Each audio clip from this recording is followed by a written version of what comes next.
Hello guys, welcome back to my channel. তোমরা সবাই কেমন আছো? আশা করি তো সবাই খুবই ভালো আছো, আর আমি তো খুবই ভালো আছি। আর তোমরা দেখছো সুমা ব্লগ। তো আজকে সকাল সকাল ঘুম থেকে উঠে পড়েছি, আর এই দেখতে পাচ্ছ আমার মাও ঘুম থেকে উঠে পড়েছে। তো আজকে আমি চলে যাব ত্রিপুরাতে, আমার শ্বশুর বাড়িতে।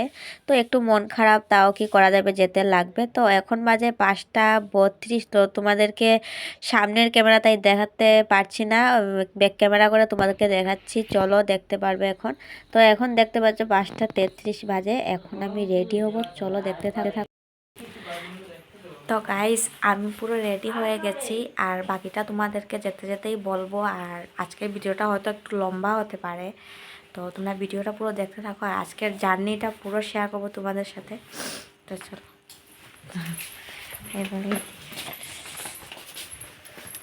তো মা খাওয়ার জন্য ডাকছে আমাকে, তো আমি যাচ্ছিলাম না, লেট হয়ে যাচ্ছে। আর এখন বাজে 6:30।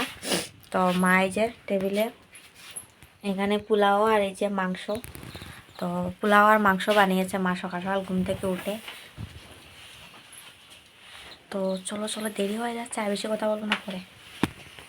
তো গাইস, আমার খাওয়া কমপ্লিট হয়ে গেছে। এদিকে আমার বর মাকে প্রণাম করে বের হচ্ছে, ও বাইক নিয়ে একাই যাবে স্টেশন অবধি, আর আমি যাব বাইয়ের বাইকে। তো আমিও মাকে প্রণাম করে নিলাম।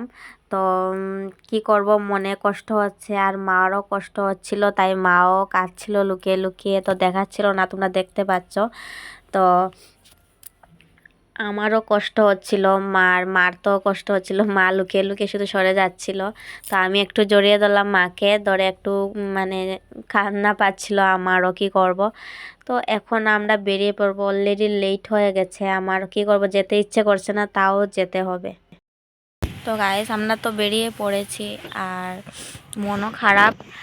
আর ভাইয়ের গাড়িতে তেল এনে রেখেছিল, তো তেল আনতে ভুলে গিয়েছিল, তখন তেল আনতে ঘরে গেছে। আর গাড়িতে অনেক জিনিসপত্র, আমার সেলাই মেশিন টেশিন সব, ব্যাগপত্র সব নিয়েছি। তোমরা জানতে চাইবে আমি কোথায় যাচ্ছি। তো আমি যাচ্ছি ত্রিপুরাতে। লম্বা সারাদিন জার্নি করতে লাগবে, তো সেই জার্নিটা তোমাদের সাথে শেয়ার করব। তো তোমরা ব্লগটা দেখতে থাকো।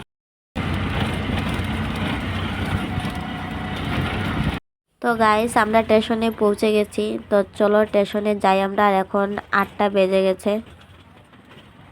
তো স্টেশনে এসে পৌঁছে গেছি এখন। তো ট্রেনে উঠবো এখন। তো আমাদের মোবাইলে কাটা টিকিটগুলি কনফার্ম হয়নি, তাই আবার টিকিট কাটতে হলো আমাদের।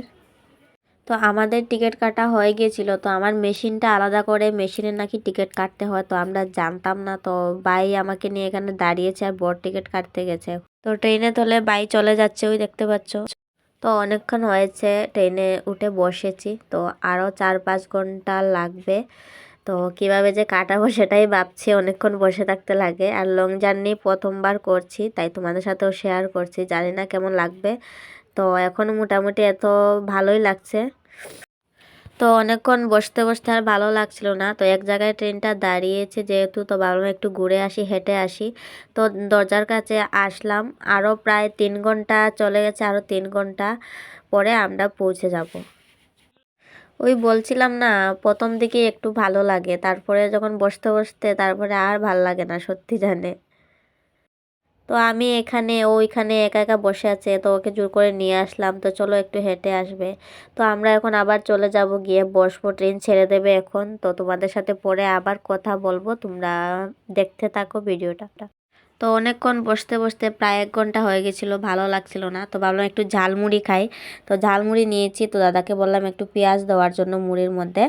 তো এখন ঝালমুড়ি বসে বসে খাবো, আর তোমাদের সাথে এখন আর কথা বলবো না, ডিরেক্ট পৌঁছে একদম তোমাদের সাথে কথা হবে। এখন আর ভালো লাগছে না, সত্যি প্রথম দিকে বললাম না অনেক ভালো লেগেছিল, আর এখন জানি আর ভালো লাগছে না, এখন একটু ঘুমোবো। আর ডিরেক্ট পৌঁছে তারপর তোমাদের সাথে আবার কথা হচ্ছে। তো চলো তোমরা ভিডিওটা দেখতে থাকো, আর ভিডিওটা কিন্তু অনেক দিন পরে তোমাদের কাছে পৌঁছবে, কেন এত তাড়াতাড়ি আমি দিতে পারবো না, অনেক ব্যস্ততার মধ্যে যাবে, আমি আগে থেকেই বলে দিচ্ছি। তো চলো তোমরা দেখতে থাকো ভিডিওটা, আর ডিরেক্ট পৌঁছে তোমাদের সাথে কথা বলবো। তো এই দেখো আমার ঝালমুড়ির মধ্যে পেঁয়াজ নেওয়া হয়ে গেছে, তো এখন আমি খাই। তো গাই সারাদিন ট্রেনে বসতে বসতে ফাইনালি আমার অপেক্ষার অবসান ঘটলো। তো ট্রেন থেকে আমরা নেমে পড়েছি, তোমরা দেখতে পাচ্ছ। তো আমার মেশিনটা আমার বর আর আরেকজন মিলে টেনে টেনে নিয়ে যাচ্ছে। তখন গাড়ি আনতে যাবে, এখান থেকে গাড়ি রিজার্ভ করে আমাদের বাড়িতে যেতে লাগবে, কেন এতগুলো জিনিস নিয়ে তো যাওয়া যাবে না। তো এখন প্রায় বাজে 3:30, 3:30টার সময় আমরা এসে পৌঁছে গেছি। তো চলো আমরা গাড়িতে উঠে কথা বলছি তোমাদের সাথে। তো আমরা গাড়িতে বসে গেছি। তো আমার বর সামনে বসেছে আর আমি পেছনের জিনিসগুলি নিয়ে বসেছি। তো চলো একবারে বাড়ির সামনে গিয়ে তোমাদের সাথে আবার দেখা হচ্ছে। তো ফাইনালি আমরা পৌঁছে গেছি আমার শ্বশুর বাড়িতে। তো গাড়ি থেকে আমি নেমে পড়েছি আর আমার বর জিনিসপত্রগুলি গাড়ি থেকে নামাচ্ছে। তো আমি বাড়ির ভেতরে ঢুকে গেছি। তো তোমরা দেখতে পাচ্ছ, তো আমি জ্যাকেটটা নিয়ে নিলাম ওর হাত থেকে। তো এই যে আমার শ্বশুর বাড়ি। তো এই যে দেখতে পাচ্ছ গেট, আর বর জিনিসপত্রগুলি গাড়ি থেকে নামাচ্ছে। তোমরা দেখতে পাচ্ছ সামনে কিছুটা ফুল গাছ লাগিয়ে রেখেছে আমার শাশুড়ি। এই আমাদের ঘর। তো চলো ঘরের ভেতর যাই, তারপরে জিনিসপত্রগুলো রেখে তোমাদের সাথে আবার কথা বলছি, চলো। তো আমাদের এখানে পুজো হয়েছিল, কীর্তন, নাম সংকীর্তন। তো মা এসে দেখি শাশুড়ি মা ঠাকুরের প্রসাদ এনে রেখেছে। তো এখন খাবো। তো গাইস খেয়ে এসে বসেছি আর এখন একদমই ভালো লাগছে না। সারাদিনের জার্নি তোমরা বুঝতেই পারছো, ইচ্ছে করছে একটু ঘুমিয়ে পড়ি। তো ভিডিওটা আর লম্বা করব না, এখানেই শেষ করে দেব। তো আমার ভিডিওটা কেমন লাগলো, আজকে সারাদিনের জার্নি তোমাদের কেমন লাগলো বলো, আর ভালো লাগলে লাইক কমেন্ট শেয়ার করে দিও, আর নিশ্চয়ই আমার চ্যানেলটা সাবস্ক্রাইব করে দিও, যাতে নতুন নতুন ব্লগ ভিডিও তোমাদের কাছে পৌঁছে যায় খুব তাড়াতাড়ি, তোমরা সবার আগে দেখতে পারো। তো চলো দেখা হবে কোনো নেক্সট ভিডিওতে, চলো টাটা।